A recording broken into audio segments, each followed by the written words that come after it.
It's time to get your checking account to zero with free checking from PenFed. That's zero ATM fees, zero balance requirements, and zero time spent waiting for your paycheck to direct deposit because you can receive it up to 2 days early.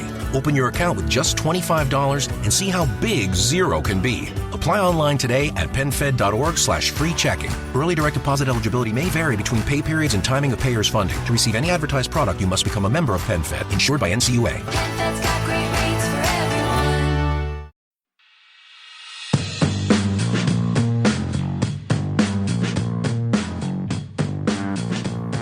Welcome back to the show, everybody. Want to first give a thanks to everybody who's bought my book, either on Amazon or in Ketchikan at both Knutson Cove Marina if you live out north, and then at Parnassus if you live in town. So thank you for the Ketchikan residents who are buying local, shopping local, and then those of you who are going online to buy it. Really appreciate it. It's great. Awesome. Just thank you so much for that.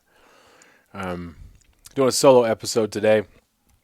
Been really enjoying the sun for the last 2.5 weeks, but now it's turned to rain, so it should be good though. Going forward, we had cold weather up until it really got sunny, and so everything it seemed like it had one necessary ingredient of just blossoming, blooming, all the grass coming up, but it didn't have that rain. So now we got that moisture, and it's going to be crazy. Everything is just going to go nuts as far as growing. It's going to be crazy green in those tidal flats with those grass flats for black bear is going to be awesome. So everything is just going to be going crazy here shortly, and the warm water is going to be bringing the steelhead really in. So it's going to be an absolutely amazing May. I can tell that for sure. But, one thing I wanted to talk about a little bit today, I saw this that Governor Dunleavy is going to introduce a bill to put Alaska lands in Alaska hands. And I'll read here from the press release here. Alaska Governor Mike Dunleavy today introduced legislation creating another approach that offers Alaskans the ability to purchase or lease land for recreational cabin sites, advancing his priority to put Alaska land in Alaska hands. Which is kind of interesting. At first, I was like, "Dude, this is awesome." I mean, who doesn't want, some land? So if you can get up to 10 acres, that'd be so sweet. You think about having your own little private spot where you can go, the hunting ground, either for, if you get something in the mainland, you're up there and you got your own little moose camp. That'd be so sick. But then I started thinking about it. I'm like, well, if this is going to be, it has to be you have to pay a fair market value for the land. Like, what could I afford? Like those premium, 10-acre spots are going to be, that's way out of my price range. Like all I'm going to be able to afford is 10 acres of swamp near Skwentna. I think there's swamp, isn't it? I don't even know exactly sure where Skwentna is. I know where it is. It's certainly not someplace that's easily accessible. So that started to beg the question that, would you even be able to afford the land that you would want? And if you can afford the land that you want, is it going to be in a spot that you can access, or is it going to cost you a small fortune just to get there? Or are you going to have this land that you never use because not even just for the cost of getting there, but also just the time it takes to get there? So I don't know if that's cynical or what that is, but initially I was really excited about the prospect of getting my 10 acres of land, but then you just start expanding that to everybody. If a bunch of people get their 10 acres of land, even though Alaska is massive, if you look at your Onyx in the Mat-Su Valley, there's a ton of private land in there. A lot of rivers and creeks that you wouldn't think would be private are private, and it's crazy. I never would have expected it, but now that this is not new. People have been buying land in Alaska for a long time. So I was initially excited, and then I thought, well, I probably wouldn't be able to afford anything. I don't even own a house at this point, which that's not a woe is me. I know that it's big to complain right now about student loan debt and how you're strapped by that, but my problem is not student loan debt. My problem was that I was buying Sims waders and Sage fly rods and going out to Chili's to eat once or twice a week and just spending money when I was living in California. It wasn't my student loan debt. was my life habits, But the most convenient argument is to blame everything on student loan debts. Without my student loan debt, I wouldn't have the job that I have. So once I kind of admitted to myself that it was the lifestyle that was jacking stuff up, that's when I kind of took care and started putting more in the savings and all that. And it was nice because, Abby and I have been pretty purposeful from the beginning of our relationship, because I know finances is one of those things that kind of hurts relationships. So I wanted to kind of be upfront with my poor saving habits when I was living in California. I've gotten a lot better at that, which is good. I've matured in that realm, but I do kind of, I don't want to go back and think, oh man, if I would only have done this. Like, dude, there's nothing for you down that road. But so Ab and I have talked about that, and it's been good. It's been good, realize and just have those goals going forward. And I'm in a much better spot now. But it'd be nice to get my hands on some nice land somewhere that I could access. It's when you do look at those spots, you want to go somewhere that you can do something very unique. Here in Southeast, there are a lot of lots for sale where you could put a little cabin, but what are you going to do when you get there? Is it just you go to this cabin and you're going to be in the shade? Like some of the Forest Service cabins around here they're kind of okay to get to, but it doesn't get any sun, so it's just kind of damp and dark the entire time. And then some of the other cabins are great because you have that afternoon, evening sun, and it's just warm and it's awesome. It's a great place to stay. And same thing with like a personal cabin. If you have a cabin that's in the shade or somewhere that's not very close to anything, then what do you do there?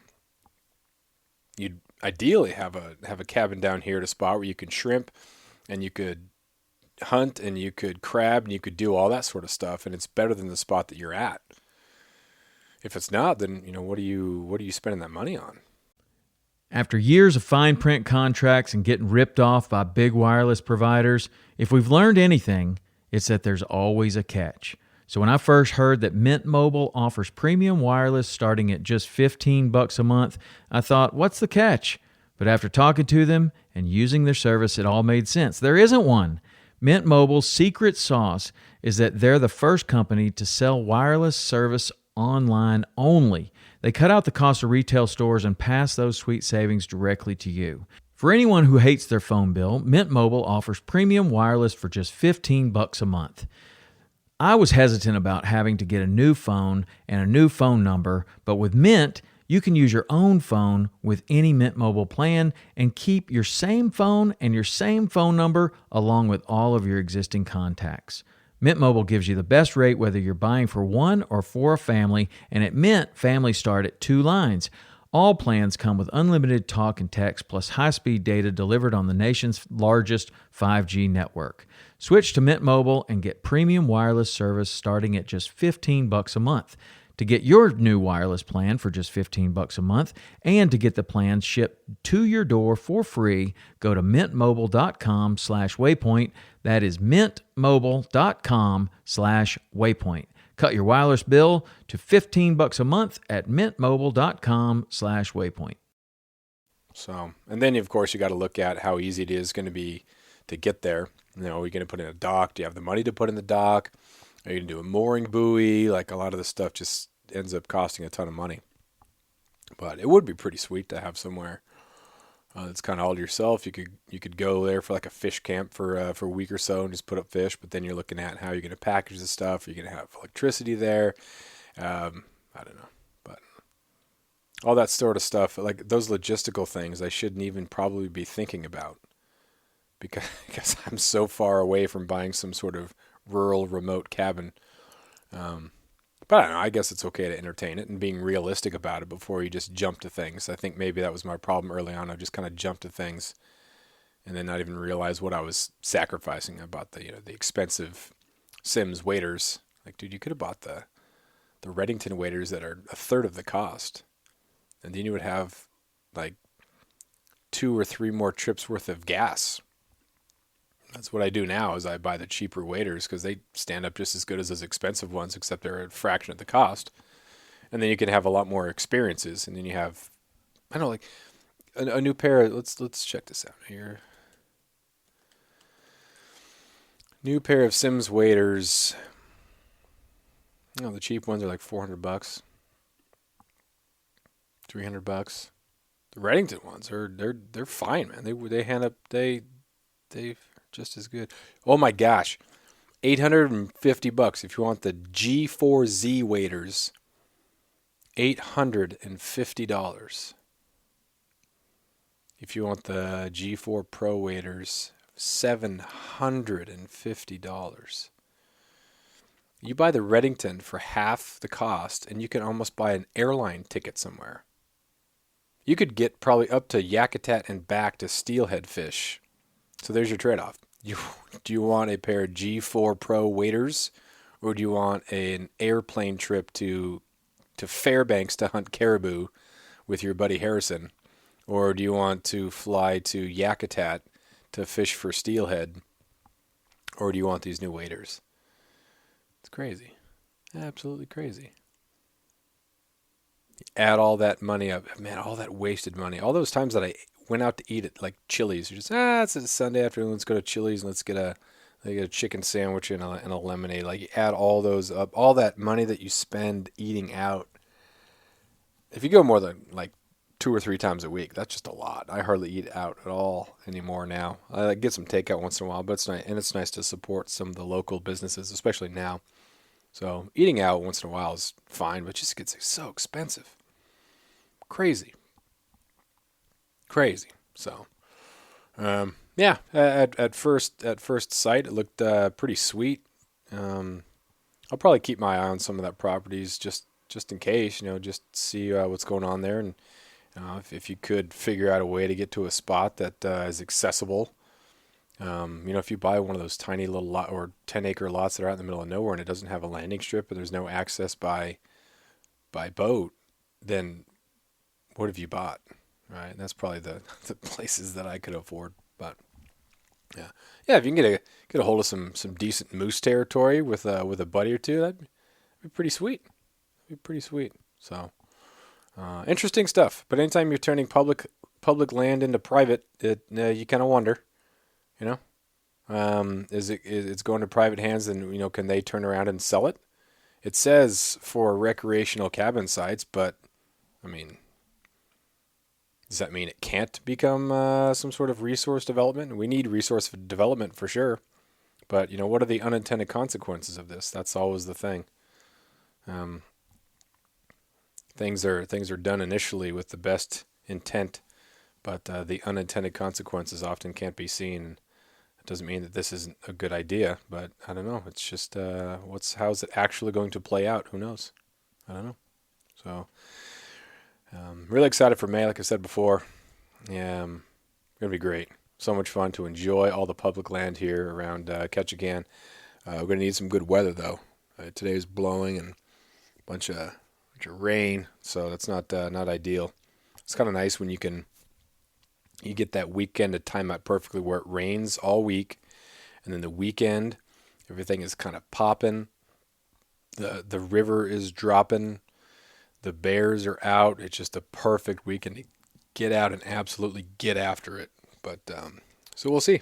We'll hopefully have some good weekends this month and head into summer. Just both barrels blazing, just getting after it. So thanks again for everybody who's supported me in this podcast by buying the book. Hopefully the book has been worth it. I got some great feedback so far. I really appreciate the people who are leaving reviews on Amazon. That helps with rankings and stuff to get some more exposure, because